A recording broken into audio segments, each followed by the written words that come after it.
Hello, everybody. Thank you for joining me here today at the Truth Juncture. This is the place where we discuss the past, the present, and the future.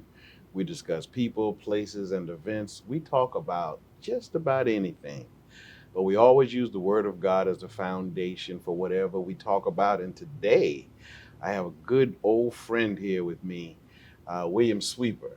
As some of you may know, that about 20 years ago, I had open heart surgery. It's a pretty interesting time in my life. I think I had maybe about a 9-day stay in the hospital. But Brother Sweeper here, he has had a more recent experience, and I wanted him to share with us today. So I'm glad to have you. But I want to ask, what was the original purpose of your surgery? I had an aortic dissection. Aortic dissection. Now, what brings that on? Uh, that is, I had a tear in my aorta, Okay. which is a major Okay. blood vessel. Okay. Um, and I guess some of the triggering factors were constant high blood pressure over a long period of time. Okay. So that's just one of the factors. Wow. Okay. We be aware by all means. Now, but I understand you also had some complications. So give me some details about that. Yeah, I was having trouble sleeping. Mhm. I would get hot Mhm. to the point of where I would go sit out in the car at 2 in the morning to cool off. Wow. And this was November, December. Wow. Um, Okay. Shortness of breath. Mhm. And, uh, those were the major things that led me to go get checked out. Okay. Okay. Now, after you had your surgery, that was a different adventure going forward from there. So tell me about what happened after surgery. Yeah, after the surgery, I went in on January 10th. Mm-hmm. I didn't wake up until February 12th. Wow. I had developed pneumonia while I was in the hospital, Mm. and they kept trying to bring me back, and my heart rate kept increasing. Mm. And during that entire time, I was dreaming a lot. Mm-hmm. I didn't know where I was. I thought I was somewhere else, Mm-hmm. somewhere from my past, like places I lived Mm-hmm. and where I grew up. Okay. Um, but yeah, when I woke up, my wife was there, and she told me where I was because she asked me. She said, "Do you know where you are?" And I said, "No, I thought I was in Bamberg, South Carolina." Okay. All right. So at least what let me just ask this. What stood out the most in your, I would say, visions during that Mhm. time, during that month or Mm. so when you were in Um, I guess there was one particular time, and I don't know if I was in and out of consciousness or dreaming, uh, but I remember my breath getting slower, Mm. and I really thought I was about to die. Mm-hmm. But I was okay with it Mm-hmm. because I just believed that God would take me in. And I Okay. had sense enough to know that Mm-hmm. even when I was unconscious. Okay. Okay. All right.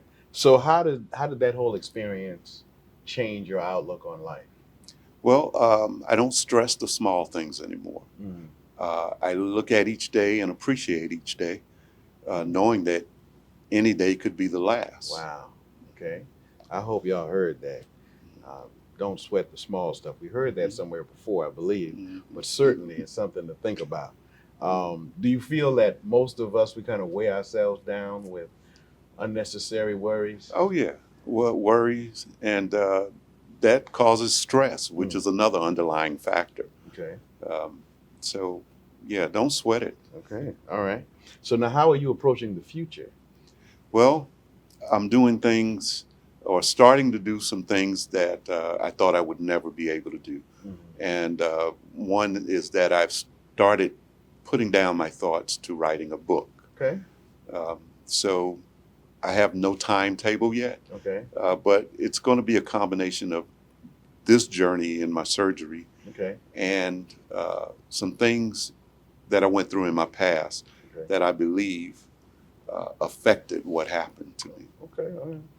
Well, keep me posted because I'm working on a project myself. So maybe we can publish around the same time. Yes, sir. And we want everybody to come to the book signings. Yeah. But by all means, besides writing a book, is there anything special you plan to do in the future beyond You know what? Right now, it's taking care of my family, that? Ah, who was there for me throughout. And I mean my entire family, okay. everybody, Mhm. brothers, sisters, in-laws. But the two people in my house, my wife and my son, they came every day. Okay. And I really just want to be around for them. Okay. Yeah, well, they were the ones that kind of kept me posted about how you were doing. So we're grateful for that as well. And I just want you to know it's good to have you. I'm glad to see you doing well. I appreciate it. And I think both of us have to kind of remind ourselves to kind of take care of this life. But, the book of Jeremiah tells us, I believe it's chapter 30, where we are just told that the Lord tells us that he will restore us to health. Those exact words are in the book of Jeremiah, kind of reminding us that when we're going through health crises, I always say he made us, and so he can make us over. And also in Jeremiah 33, he makes a promise, behold, I will bring you to good health. It's amazing how the word of God kind of points toward the very things that we're going through. It's just a matter of getting into his word. And I want to encourage everybody to just get into his word. I have learned that whenever you open up the scriptures, if you are there for genuine study, God will speak to you through what you are looking at and reading. So let that be an encouragement for you today. Is there anything you want to say before I close this session out? No, Pastor Singleton, I appreciate you bringing me in today. You've been a good friend, and I appreciate all the prayers from everyone, from your church, my church, Yeah. and all my family and friends, because prayer does work, and I know that's what brought me through. God bless you. All right. Well, thank you for that testimony today. Thank you for sharing. I want to thank all of you for joining us. As always, share on your pages. And don't forget to hit that like button, subscribe to us, because we're going to bring you more of whatever God brings to us. God bless you until we see you the next time. God bless.